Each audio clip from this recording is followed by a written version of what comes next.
Hi, Brian Kaufman, a patient, a doctor turned patient with CLL, who's at the LLS dinner the night before the CLL Research Consortium meeting in La Jolla in beautiful Southern California. And I'm here with my new friend Laura Cleveland. Laura, you want to introduce yourself? Hi, I'm Laura Cleveland. I'm from the Columbus, Ohio area. I'm a patient advocate in the research cancer world.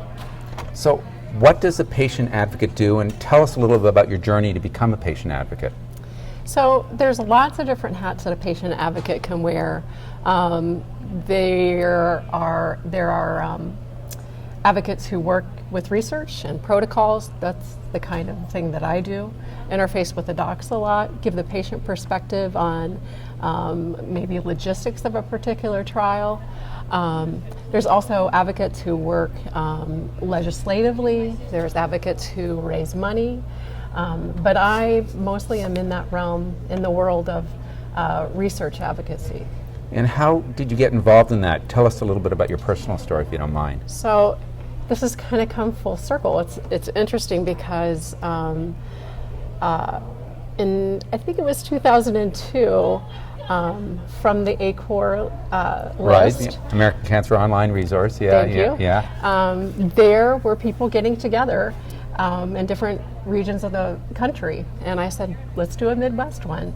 And Dr. Bird had just come to Ohio State, and so they were building their hematology program. We pulled him in. I thought it would be about 15 people in my backyard for a barbecue, and it ended up being over 100 people that first meeting with folks in the CLL world, docs in the CLL world coming to talk to patients about CLL. So we did that the first year. The second year was about 250 patients from Canada and Mexico and all over the US. And we had great success with that. So this is kind of the next meeting. It's been a long time, but it's very exciting.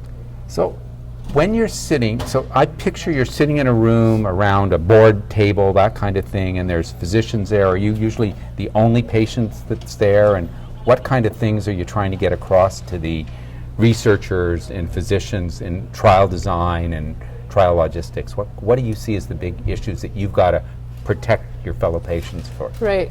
Typically, it's much bigger than a boardroom. It is a lot of docs. There's some nurses there, biostatisticians, that kind of thing. And so when we're working on a protocol, we want to get in there early where we can have some impact. And the things that we can have impact on are things like trial size, accrual issues. We have the patients have had an accrual plan that we've made to help docs answer some questions. Is this really doable? Because if you don't have patients for a trial, you don't have a trial. So also some logistical things like how many visits you have to make to the cancer center. Do we really need 4 bone marrows? Can we get by with less? Those kind of things that affect patients. Recently, we've been talking even more about having protocol consent forms that are more readable, working those down to be understandable for the person. Also, financial, what they call toxicity now. Treatment is expensive, and so we look at those issues as well. And a lot of people don't understand that maybe the trial drug is covered, but a lot of the other expenses aren't covered depending on the nature of the trial. Exactly. And it varies from trial to trial. It does vary. And who's sponsoring it and whatnot. Sponsors, yeah. And a couple issues that I see recurrently are the number of CAT scans, and especially in CLL trials. Yeah. Is that an issue that comes up at the table? It hasn't so much anymore because I think pretty much the docs have said, we don't, at least the ones that I work with, those are not necessary for a CLL trial.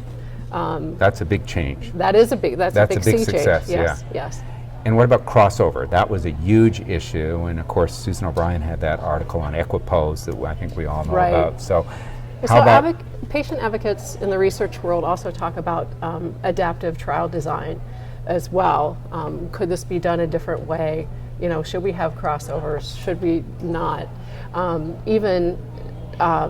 There's 2 patient advocates that I can think of who are hematological advocates in the research world who are looking at the issues of randomization and can patients actually pick the study group that they want to be in. So kind of out of the box kind of thinking. Carl Schwartz from Patients Exactly. Against Lymphoma, yeah, And- and I heard him speak at AACR on exactly that topic. Yeah, Right, right. and Jim O'Mell, who's Yeah, a and Jim O'Mell, yeah. Jim, yeah, I know them both. They're Yeah, awesome great, guys. great guys, and Yeah. really trying to drag the hematology community along with them. I Exactly, think. exactly. Yeah, wonderful. So, maybe you can share with us like a success you've had, and maybe frustration that you're still dealing with. One of the successes recently, I think, is seeing a real change in and I guess this is because it's close to my heart. I want people to understand what it is they're getting into with a clinical trial. I was a clinical trial participant, and I didn't go in blindly, but I didn't go through everything that I should have gone through in the form. Now the consent form is only part of the process, so I really look at that education process. And the doctor, there's some great work going on at Carmanos Cancer Center about the doctor-patient interaction, or whoever is consenting that person. So that's been a success to see that work being done. So people really understand what it is that they're getting into.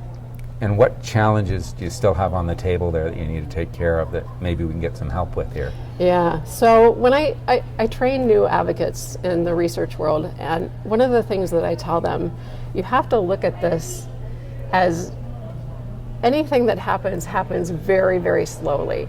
I tell them it's dog years to see anything come out of the work that you do. So that's the tough part. I've been at this for about 11 years now, and it's slow progression, and you really have to have the fortitude to hang in there for those dog years to see change happen. So, any last thoughts or anything you want to share with your fellow patients? Or I just think it's such a privilege, and it's such a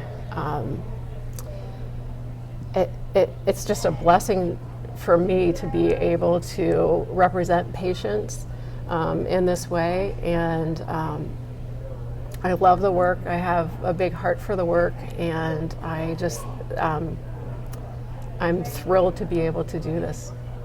thank you so much for what you do, Laura. Thanks so much. Brian. Thanks. Take care.